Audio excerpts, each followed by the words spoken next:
कम से कम कुछ नहीं तो जो अगर मान ले 50 लोग अगर बैठल है तो 50 लोग जैसे न्योता करेला ना, वो न्योता जैसे शादी ब्याह होला तो हमन का न्योता करी ना जा, न्योता में बोला ही ना जा।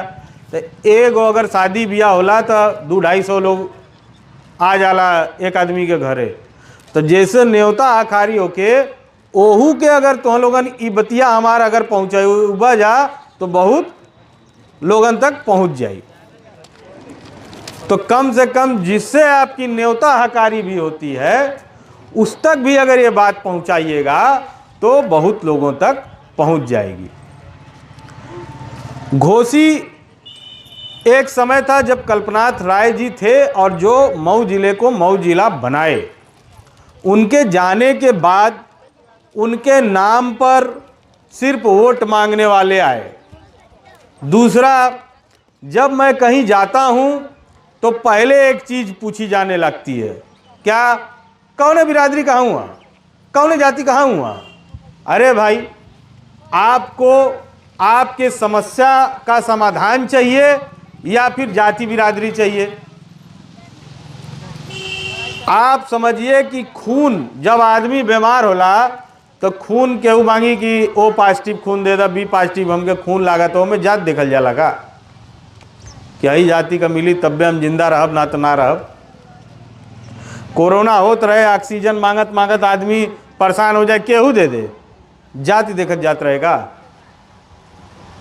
तो जब इन सब चीज एक वक्तव्य है कि जब आदमी मरता रहता है तो उसकी जात, तब उसको जात पात समझ में नहीं आता है, और जब उसका पेट भरा रहता है तो उसको सब समझ में आता है। तो आपको ये समझना है कि आप जाति और धर्म आधारित राजनीति देखना चाहते हैं या कर्म आधारित राजनीति देखना चाहते हैं। आपको कर्म करने वाला व्यक्ति चाहिए या धर्म जाति पर बांटने वाला व्यक्ति चाहिए। चुनाव आपके हाथ में है, चुनना आपको है, चुनाव आपके हाथ में है। आज से मैं यही बात लोगों तक रखने के लिए घोसी लोकसभा यानी घोसी लोकसभा में 5 गो विधानसभा, एगो घोसी पूरा, मऊ पूरा, मोहम्मदाबाद गोहना पूरा, ओकरी बाद रसड़ा, ओकरी बाद मधुबन, 5 विधानसभा मिलके एगो घोसी लोकसभा होले। ई सारी जगह लगभग हम पैदल चले वाला हैं। पैदल एक खातिर क्योंकि हमके लागत है कि अब जगावे खातिर एक जगह लोग ना आई भाई, उन्होंने लोगन का रोजीमर्रा जीवन है, केहू सवेरे जाला केहू शाम के आवेला, तो सबके संभव ना है कि अपन रोजी छोड़ के हमारे ही पीछे चले, यो बात सही है। लेकिन कम से कम अपने बतिया कहे खातिर कहे जाए के तो पड़ी ना। तो बात कहल हमार जिम्मेदारी है, ओके मानल न मानल ये आप लोगन का जिम्मेदारी है।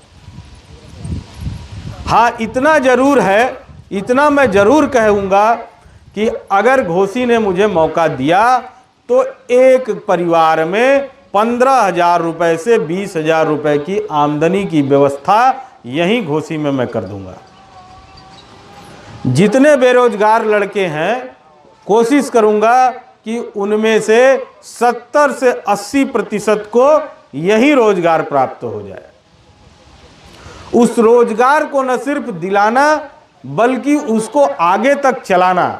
क्योंकि मान लीजिए कोई आपको लोन दे दिया, कोई कुछ कर दिया, आप अनभिज्ञ हैं, आप नहीं जानते, तो आप किसी और चीज़ में खर्चा कर देंगे और 2-4 साल बाद फिर आपकी स्थिति वही हो जाएगी। तो हम ऐसा कभी नहीं करेंगे। मैं आपको 15 से 20,000 रुपये की रोजगार की व्यवस्था घोसी में ही कर सकता हूं, और जो रोजगार होगा उसको बढ़ाने में आपकी मदद भी करूंगा। इससे जब तक आर्थिक उन्नति नहीं आएगी, जब तक आर्थिक रूप से आदमी मजबूत नहीं होगा, तब तक उसका विकास नहीं हो सकता। तो आर्थिक रूप से मजबूत होने के लिए कार्य करना चाहिए था। तो यहाँ लोग आपको जाति धर्म में बांटकर बेचना चालू कर दिया और अपने आर्थिक उन्नति का व्यवस्था करने लगे।